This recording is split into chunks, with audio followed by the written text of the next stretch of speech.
Colleagues, I'm going to talk for just a few minutes about vote by mail, and I think Senator Klobuchar will probably be joining me. Now, Madam President and colleagues, I am the first United States Senator to be elected completely by mail. The second United States Senator elected completely by mail was my friend, Republican Gordon Smith, a senator well known to many here in this body. So the country looked up, and its first experience, colleagues, with vote by mail was thoroughly bipartisan. One Democrat, one Republican, who, as it happened after running against each other, got along very well and did a lot together.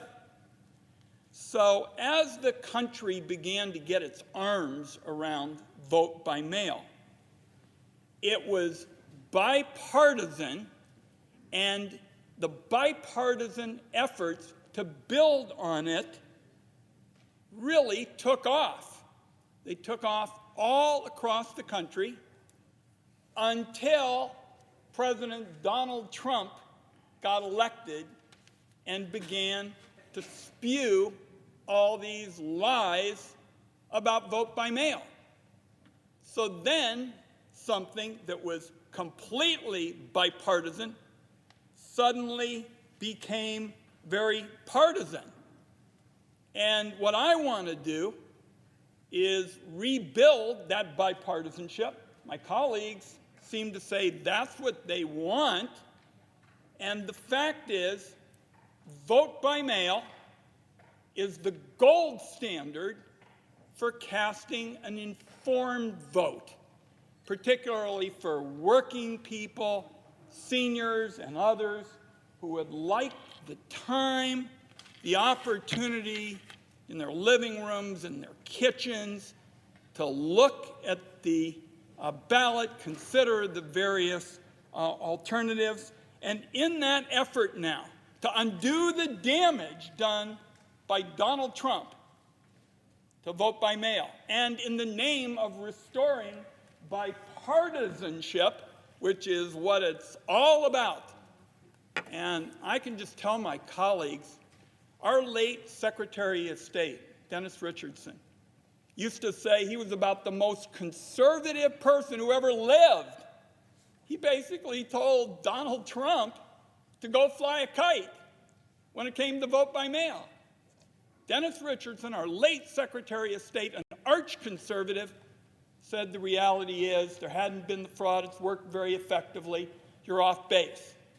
So in the hope of being able to restore that bipartisanship, I just want to ask a question of the distinguished chair of the Rules Committee, and then I'll wrap up very quickly and we can move on. But we've had an awful lot of revisionist history with respect to vote by mail, and Senator Klobuchar, I know the Rules Committee under your leadership has really dug in to the history.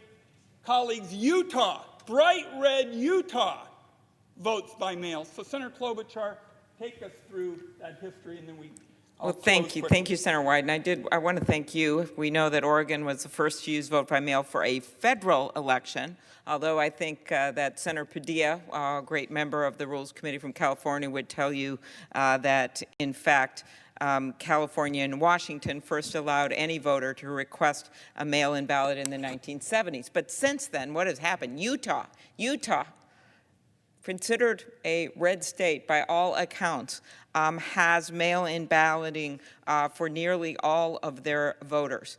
We have seen this across the country. Today, 34 states allow any voter to request a mail-in ballot, and during the pandemic, 45 states actually allowed this to happen without an excuse.